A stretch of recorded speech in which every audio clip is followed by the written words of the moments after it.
తండ్రి అయిన దేవుని పరిశుద్ధ నామమునకు మహిమ కలుగునుగాక. ఆమేన్.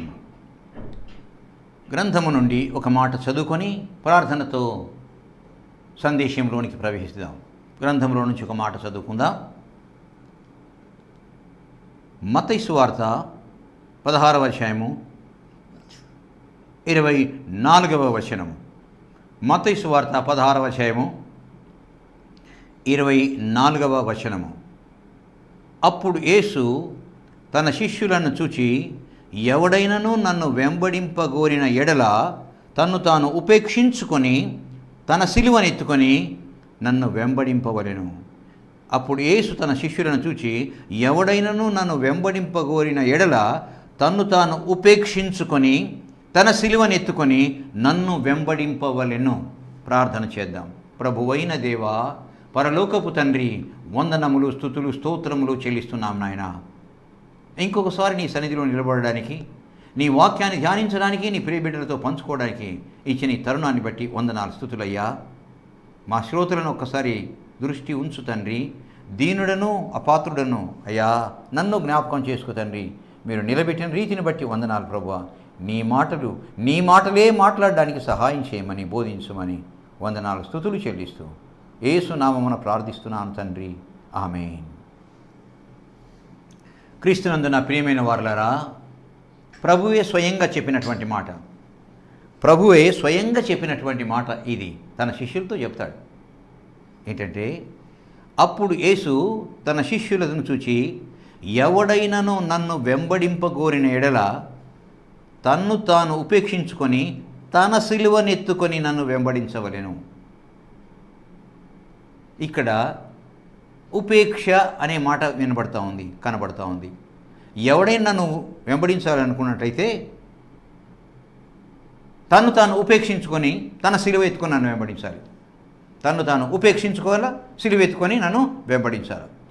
తరువాత ఇదే మాట మార్కు సువార్తికుడు కూడా రాశాడు. 8వ అధ్యాయము 34వ వచనం.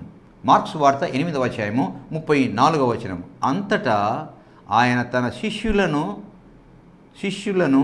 సమూహమును తన యొద్దకు పిలిచి, అక్కడ చాలామంది ఉన్నారు గుంపు, వాళ్ళందరినీ పిలిచాడు. శిష్యులను కూడా పిలిచి, నన్ను వెంబడింపగోరువాడు తన్ను తాను ఉపేక్షించుకొని తన సిలువను ఎత్తుకొని వెంబడించాలి. ఇందాక మత్తయి భక్తుడు చెప్పాడు ఇదే మాట. ఉపేక్షించుకోవాలి, సిలువ ఎత్తుకోవాలి. ఇక్కడ మార్క్ ఏమంటున్నాడంటే, నన్ను వెంబడింపగోరినటువంటి వాడు తను ఉపేక్షించుకోవాలి, సిలువను ఎత్తుకోవాలి. 2 మాటలు కనపడుతున్నాయి. అదేవిధంగా లూకా భక్తుడు వాళ్ళు చెప్పినట్లుగానే 9వ అధ్యాయము 23వ వచనంలో 9వ అధ్యాయము 23వ వచనంలో లూకా భక్తుడు ఏమంటే, మరియు ఆయన అందరితో ఇట్లనేను, శిష్యులు మరి ప్రజలు అందరూ ఉన్నారు అక్కడ, అందరితో ఇట్లనేను, ఎవడైనను నన్ను వెంబడింప గోరిన ఎడల తన్ను తాను ఉపేక్షించుకొని ప్రతి దినము తన సిలువనెత్తుకొని నన్ను వెంబడించాలి. ఉపేక్షించుకోవాలి, సిలువనెత్తుకోవాలి. కాబట్టి మత్తయి భక్తులు చెప్పిన మాట వచనంలో ఆ 2 కనపడుతున్నాయి. మార్కు చెప్పినటువంటి దాంట్లో ఆ 2 కనపడుతున్నాయి. లూకా చెప్పినటువంటి దాంట్లో 2 కనపడుతూ ఉన్నాయి. నా ప్రియమైన వారలారా, అంటే ఆయనను వెంబడించాలి అంటే ఉపేక్షించుకోవాలి, తర్వాత సిలువ ఎత్తుకోవాలి. రైట్. ఏంటి ఈ ఉపేక్ష అంటే అర్థం ఏంటి? ఉపేక్షించుకొనుట, సిలువనెత్తుకోవడం, ఈ 2 చాలా ప్రాముఖ్యమైనవి. సిలువ ఎత్తుకోవడం అంటే అర్థం, సిలువ శ్రమలకు గుర్తు. ప్రేమకు ఏ విధంగా గుర్తుగా ఉందో శ్రమలకు గుర్తు. సిలువ ఎత్తుకోవడం అంటే శ్రమలను ఆహ్వానించడమే, శ్రమలను భరించడమే, శ్రమలను అనుభవించడమే, శ్రమలను ఎత్తుకోవడమే సిలువ ఎత్తుకోవాలి. అయితే సిలువను ఎప్పుడు ఎత్తుకోగలవు, ఎప్పుడు భరించగలవు శ్రమలు, ఎప్పుడు ఎదుర్కోగలవు శ్రమలు అంటే, నిన్ను నీవు ఉపేక్షించుకున్నప్పుడే, నన్ను నేను ఉపేక్షించుకున్నప్పుడే, మనల్ని ఉపేక్షించుకున్నప్పుడు మాత్రమే సిలువను ఎత్తుకోగలం. అందువలన ప్రభు ముందు ఆ మాట చెప్పాడు. ఏమనంటే, ఉపేక్షించుకోవాలి, సిలువ ఎత్తుకోవాలి. నా ప్రియమైనటువంటి వారలారా, దెన్ సిలువ అంటే ఏమిటి? ఉపేక్షించుకోవడం అంటే ఏంటంటే, ఉపేక్షించుకోవడం అంటే రిక్తునిగా చేసుకోవడము. ఆ రిక్తుడు అంటే మరలా ఏంటి? రిక్తునిగా చేయడం, అన్నీ ఉండి కూడా ఏమీ లేనివాడుగా తయారు కావడానికి, ఏమీ లేనివాడుగా మారడము, ఏమీ లేనివాడుగా ఉండడము, ఏమీ లేనివాడుగా జీవించడమును రిక్తుడు అంటారు. దాన్ని ఉపేక్షించుకొనుట. అన్నీ ఉన్నప్పటికీ కూడా లేనివాడుగా, అన్నీ ఉన్నప్పటికీ కూడా తగ్గించుకున్నవడం, అన్నీ ఉన్నప్పటికీ కూడా లేవని తృణీకరించడం, అన్నీ ఉన్నప్పటికీ కూడా లెక్కించకుండా ఉండడము, తలంచక ఉండడము, వదిలేసి ఉండడము, అదనమాట ఉపేక్షించుకొనుట. అంటే ఏమి తగ్గించుకోవడము, తృణీకరించడము, వదిలేయడము, అన్నీ ఉన్నప్పుడు ఏమీ లేనివాడుగా ఉండడము, దాన్ని ఉపేక్షించుకోవడము అంటారు. ఉపేక్షించడము లేక ఉపేక్షించుకొనుట. స్వయోపేక్ష. ఉపేక్ష అనేది స్వయోపేక్ష అంటే తనకు తానే.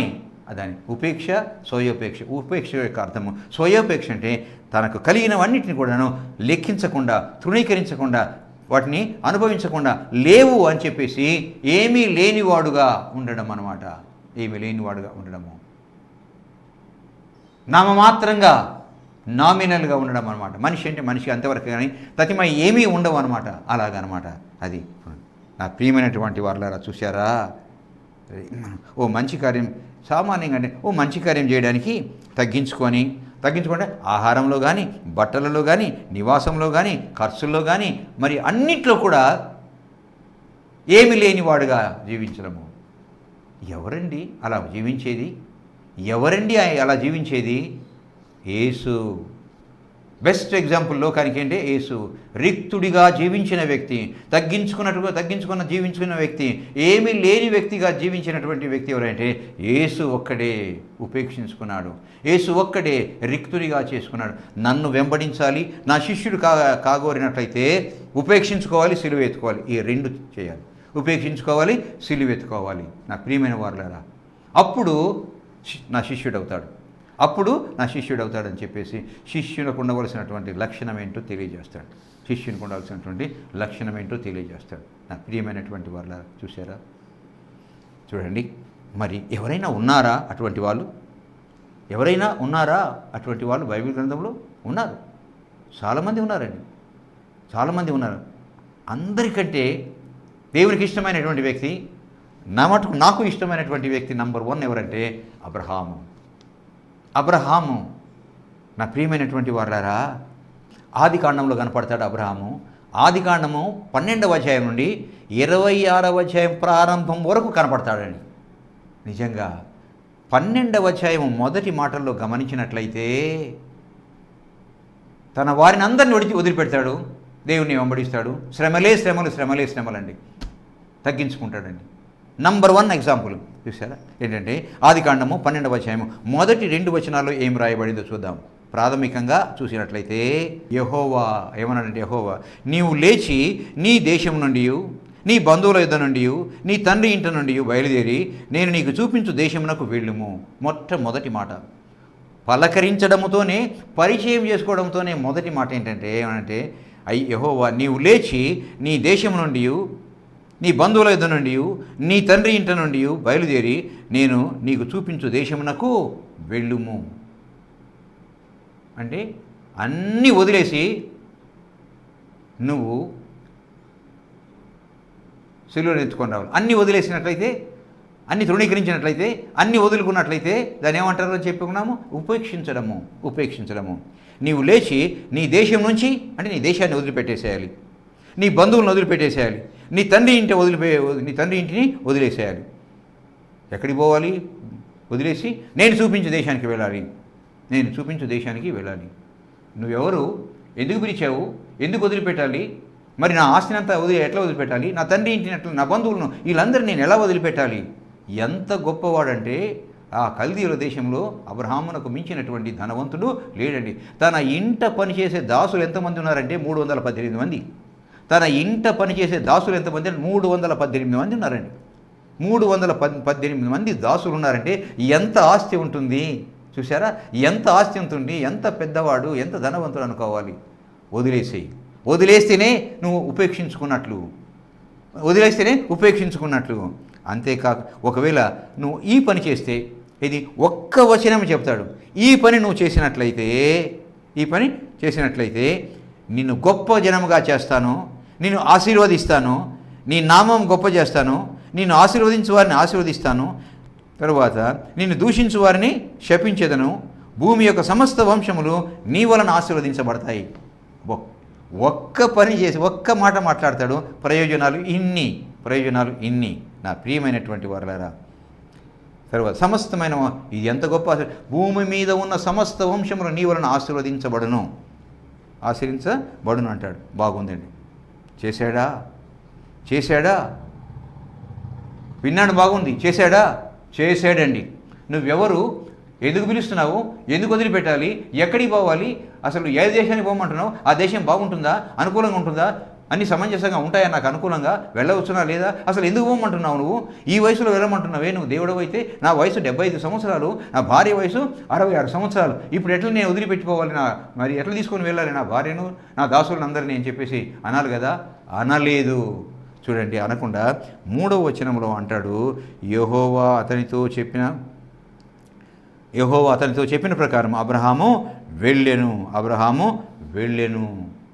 చూశారా ఎంత రిక్తుడయ్యాడు, మరి నువ్వు ఇలా చేస్తే మరి దేవుడు ఆశీర్వదిస్తానన్నాడు. ఆశీర్వదించాను.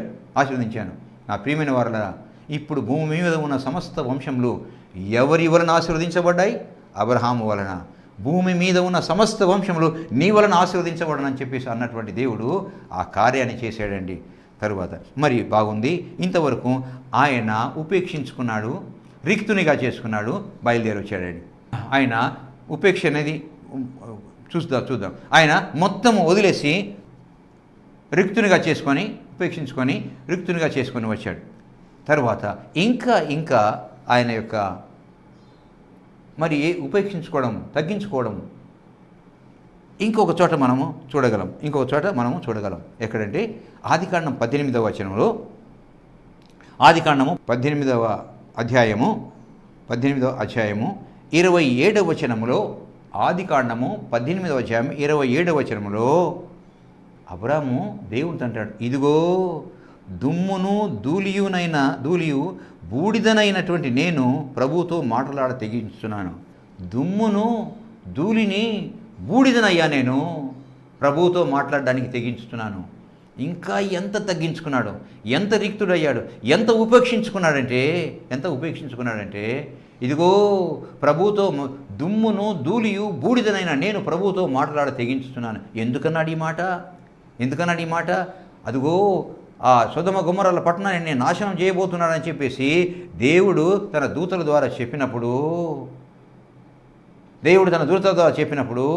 అక్కడ వారితో అడుగుతాడు, అయ్యా, ఎందుకంటే ఆ పట్టణంలో తన యొక్క తమ్ముడైనటువంటి లోతు కుటుంబం ఉంది, నాశనం చేసినట్లయితే లోతు కుటుంబం కూడా నాశనం అయిపోతుందని చెప్పి లోతు కుటుంబం కొరకు అడుగుతాడు అనమాట. 70 మంది నీతిమంతులుంటే కాపాడవా? 70 మంది నీతిమంతులుంటే కాపాడవా అన్నప్పుడు ఓకే సరే అంటాడు. ఒకవేళ 70 మంది ఉండరేమో, ఒకవేళ 5 తక్కువ ఉంటారేమో, 45 మంది ఉంటే ఉండవచ్చునేమో, అడుగుదామా అని చెప్పేసి అడగడానికి ఎంత తగ్గించుకుంటాడంటే, ఎంత రిక్తుడవుతాడంటే, ఎంత ఉపేక్షించుకుంటాడంటే, అబ్రాహాము ఎంత ఉపేక్షించుకుంటాడంటే, దుమ్మును ధూళియు బూడిదనైనా నేను మాటలాడ తెగించుతున్నానయ్యా, ఒకవేళ 70 మందికి 5 తక్కువైతే కాపాడవా? ఎంత రిక్తుడైపోయాడు, ఎంత తగ్గించుకున్నాడండి. నిజంగా ఎంత తగ్గించుకున్నాడండి. ప్రభు ఏం చెప్పాడు? ఉపేక్షించుకోవాలి, తర్వాత నా సిలువను మొయ్యాలి. అంటే ఉపేక్షించుకోవాలంటే తగ్గించుకోవాలి, అంతేకాకుండా సిలువను మోయడం అంటే శ్రమలను అనుభవించాలి. ఈయన ముందు ఉపేక్షించుకున్నాడు. మరి శ్రమలను అనుభవించాడా? అక్కడ నుండి తన కానాను దేశానికి వెళ్ళేంత వరకు, దేవుడు చెప్పినటువంటి ఆ దేశానికి వెళ్ళేంత వరకు శ్రమలు.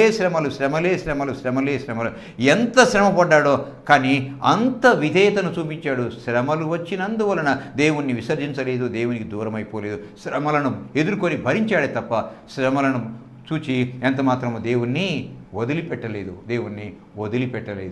నా ప్రియమైన వారలారా, అందువలన ఎంత గొప్పగా దేవుడు ఆశీర్వదిస్తాడు, ఎంత గొప్పగా దేవుడు ఆశీర్వదిస్తాడు అబ్రాహామునంటే చూడండి. యెషయా గ్రంథము 41వ అధ్యాయము, యెషయా గ్రంథము 41వ అధ్యాయం 8వ వచనంలో రాయబడిన మాటను జ్ఞాపకం చేసుకుందాం. నా స్నేహితుడైన అబ్రహాము సంతానమా. బైబిల్ గ్రంథంలో దేవునికి స్నేహితులు ఉన్నారంటే the first man was Abraham. నా స్నేహితుడైన అబ్రహాము సంతానమా, భూదిగంతరముల నుండి పట్టుకొని దాని కొనల నుండి నేను పిలుచుకొనినవాడా. భూదిగంతముల నుండి పట్టుకొని దాని కొనల నుండి నేను పిలుచుకొనినటువంటి వాడా. నీవు నా దాసుడవనియు నిన్ను ఉపేక్షింపక, అంటే నిన్ను తృణీకరించక ఏర్పరచుకొంటిన నేను నీతో చెప్పి ఉన్నాను. నీకు తోడై ఉన్నాను, భయపడకము, నేను నీ దేవుడనై ఉన్నాను, దిగులు పడకము, నిన్ను బలపరుతును, నీకు సహాయం చేయువాడను నేనే. నా నీతి అను నా దక్షిణ హస్తముతో నిన్ను ఆదుకొందునయ్యా. ఎంత గొప్ప ఆశీర్వాదం అండి, ఎంత గొప్ప ఆశీర్వాదము. ఇందుకు గాను అబ్రాహాము చేసిన పని ఏంటంటే ఉపేక్షించుకున్నాడు. అందువలన ఉపేక్షించుకున్నాడు, సిలువ ఎత్తుకున్నాడు. అంటే శ్రమలను, మరి ఆయన కాలంలో సిలువ లేదు కదా, శ్రమలను ఎదుర్కొన్నాడు.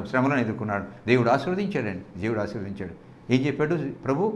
ఉపేక్షించుకొని సిలువను ఎత్తుకోండి. నన్ను వెంబడింపగోరిన ఎడలా ఉపేక్షించుకోవాలా, సిలువను ఎత్తుకోవాలా. ముందు ఉపేక్షించుకోవాలి, అంటే తగ్గించుకోవాలి, తృణీకరించాలి. లెక్క ఏమిటి నా లైఫ్, వాట్ ఐ యామ్, ఎంతటి వాడను, ఏ పాటి వాడను అని తగ్గించుకోవాలి. ఆ తర్వాత శ్రమలను ఎదుర్కోవాలి. అప్పుడు మాత్రమే శిష్యులు అవుతారు. మరి ఇక్కడ అదే ఆ ప్రకారం చేసినప్పుడు అబ్రహాం శిష్యుడు కావాలి కదా. అబ్రహాం శిష్యుడు కాదు కదా, అబ్రహాము శిష్యుని కంటే ఎక్కువ స్థానం ఇచ్చాడు దేవుడు అబ్రహాముకు శిష్యుడి కంటే ఎక్కువ స్థానం ఇచ్చాడు. ఏంటయ్యా స్థానము? ఫ్రెండ్.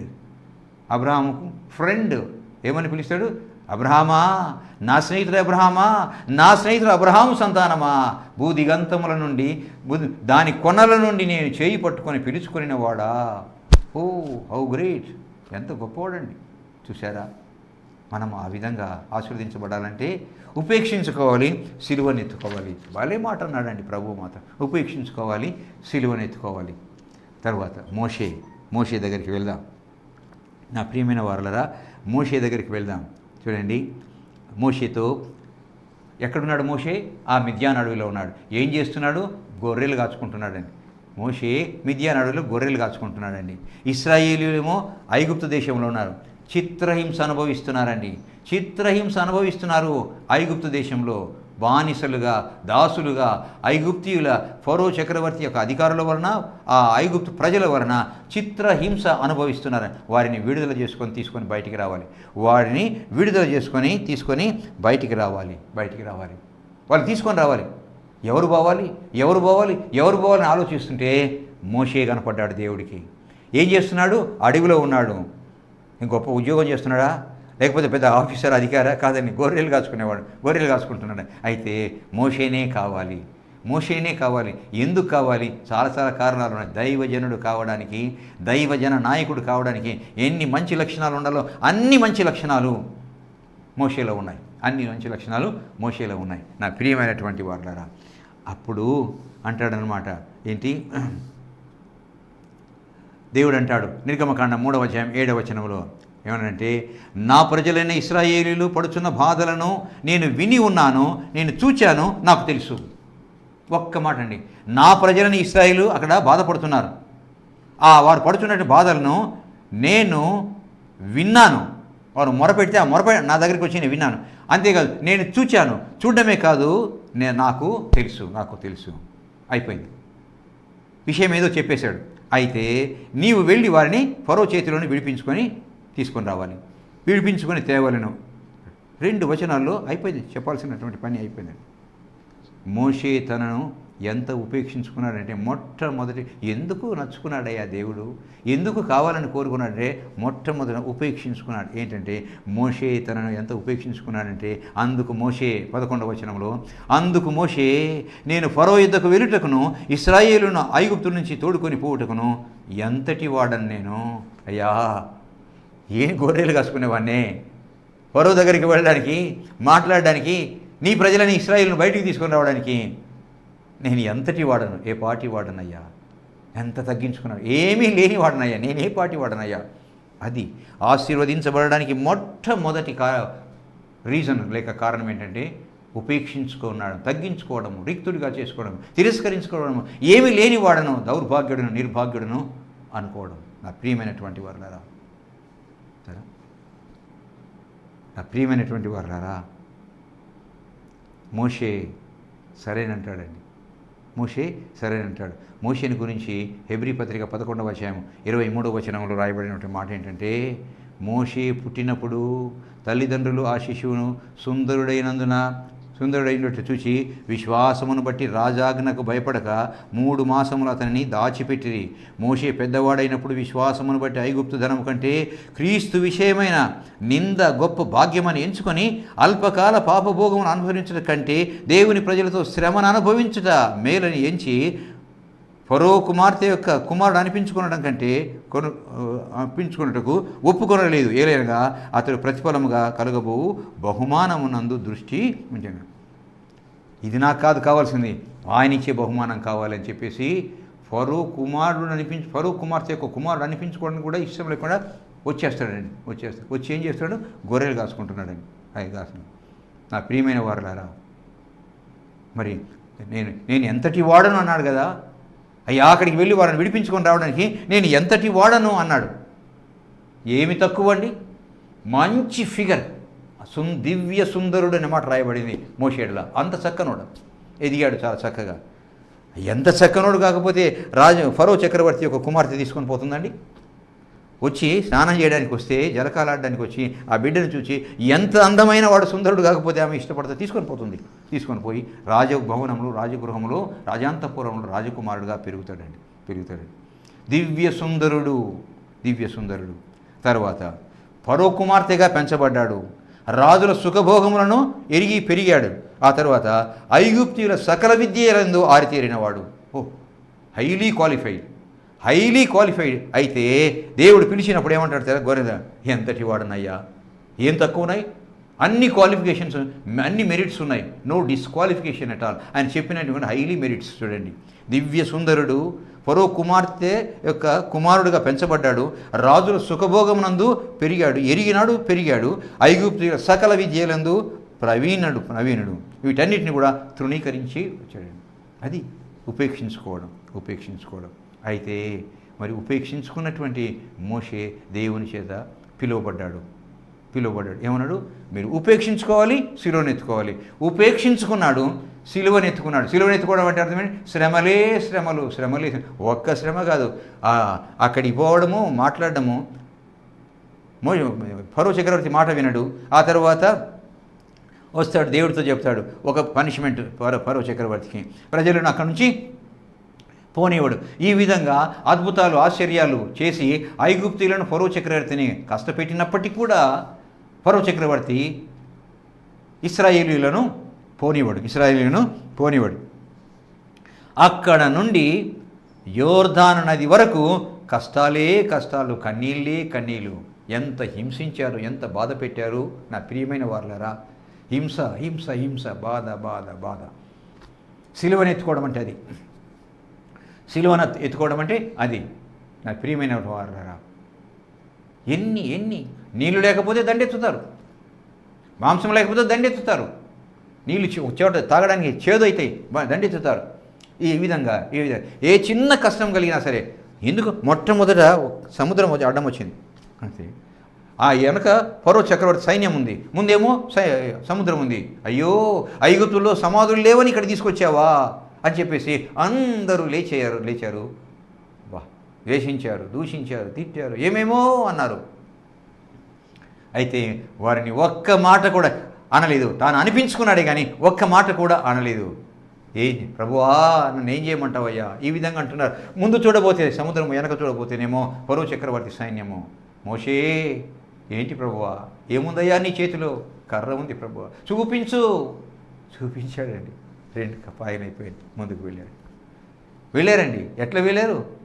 ఆరిన నేల, పొడి నేల, తడి లేదు, బురద లేదు కదా, తడి కూడా లేదు, ఆరిన నేల మీద, పొడి నేల మీద నడిచారు.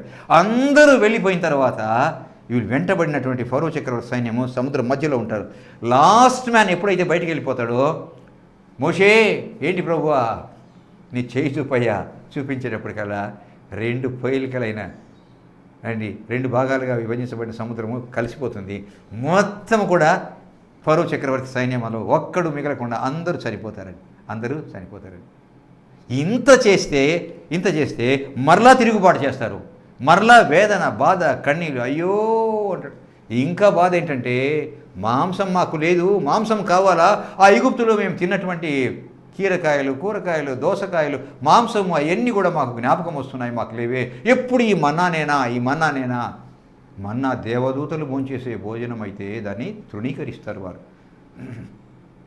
ప్రభువా ఏం చేయమంటావయ్యా? మాంసం కావాలంటున్నారు. మాంసం ఏం చేయాలి ప్రభువా? ఎందుకయ్యా నన్ను నీ బాధ పెడతావు? నేనేమన్నా నా గర్భమున మోసి కన్నానా అని నిష్ఠూరపడతాడు. దేవుని దగ్గర నిష్ఠూరపడ్డాడే కానీ వీరిని ఒక్క మాట కూడా అనలేదండి. మనం ఎంత నిష్ఠూరపడ్డా కూడా, ఎంత తగులాడినా కూడా, ఎంత కొట్లాడినా కూడా యేసయ్య ఒక్క మాట కూడా మనల్ని నవ్వుకుంటాడు. పిచ్చోడా, నా మీద నిష్ఠూరపడుతున్నవే, నాతో కొట్లాడుతున్నవే నవ్వుతాడండి. నా ప్రియమైన వాళ్ళ చూశారా? మోషే తింటారయ్యా, మాంసం తింటారు. ఏంటి ప్రభువా, మాంసమా తింటారా? అవునయ్యా. వీలవుతుందా? వీలవుతుంది. 1 రోజు కాదు, 2 రోజులు కాదు, వారం రోజులు కాదు, 10 రోజులు, 5 రోజులు కాదు, 10 రోజులు కాదు, 20 రోజులు కాదు, నెల రోజులు తింటారయ్యా కంటిన్యూగా. నాన్ వెజిటేరియన్ ఫుల్ స్టాప్ లేకుండా నాన్ వెజిటేరియన్. ప్రభువా అన్నావయ్యా, బాగానే ఉంది. ఎక్కడి నుంచి తేవాలి? ఎన్ని ఎడ్లను బలి ఇవ్వాలి? ఎన్ని పొట్టేళ్లను, ఎన్ని మేకలను, ఎన్ని మేకపోతలను ఇవ్వాలి? దేవుడు, మోషే యెహోవా బాహుబలం తక్కువైనదా? తింటారు చూడు. ఉదయాన్నే లేచేటప్పటికల్లా ఆ గుడారాల చుట్టూ 2 మూరల ఎత్తున ఒక మనిషి కాలి నడకతో తిరిగే దూరము పక్షులు, పూరేల పిట్టలు పడి ఉంటే తెచ్చుకున్నారు, వండుకున్నారు, తిన్నారండి. చూసారా? మరి సిలువని ఉపేక్షించుకోవాలి. సిలువ అంటే శ్రమ అనుభవించాడు. ఇంత చేస్తే కూడాను దేవుడు ఏమంటే, నువ్వు అవతలికి పోవడానికి లేదు, ఎవరు దాన్ని నది దాటడానికి లేదు, ఒక్కసారి ఆ కొండ ఎక్కి చూడు, అంతవరకే. I don't permit you to go to enter in to the land of Canon అంటాడు. అప్పుడు అయితే ఎంత మరి ఆయన అబ్రహామును ఆశీర్వదించిన మరి మోషేను అంటాడు. మోషేను ఏమనంటే, మోషే భూమి మీద ఉన్న వారందరిలో మిక్కిలి సాత్వికుడు. చూసారు ఎంత హెచ్చించాడు అంటే, భూమి మీద ఉన్నటువంటి వారందరిలో మిక్కిలి సాత్వికుడు.